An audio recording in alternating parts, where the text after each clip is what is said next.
Ассалаумағалейкум рахматуллахи мұсылмандарым. Бұрында айтқан едім, қазір тағы да тоқталуға келіп тұр бұл сұраққа.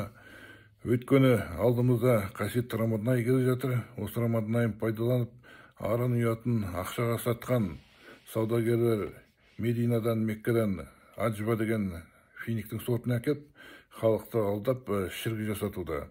Алла тағала Құранда шірктен басқа күнәлардың бәрін кешірем дейді.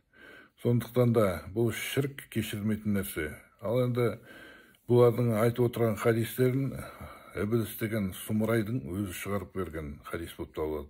Бұл хадисте егер кім таңертең аджба сортынан финикті жетеуден жейтін болса, күні бойы жын шайтандардың сиқырдан, тіл көзден аман-есен сақталады деген өтірік хадис бар, шайтан шығарып берген.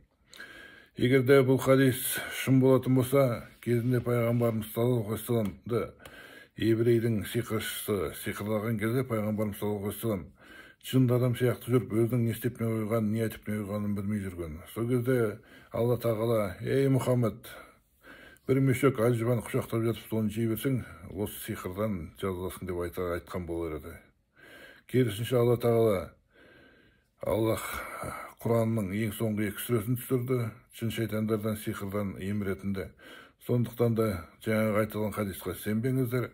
Егер кім соған сеніп, Аллахтан емес, жаратушыға жасаған емізден емес, бір шөптен, финиктен көмек сұрайтын болса, ол үлкен күнә жасаған болып есептеледі.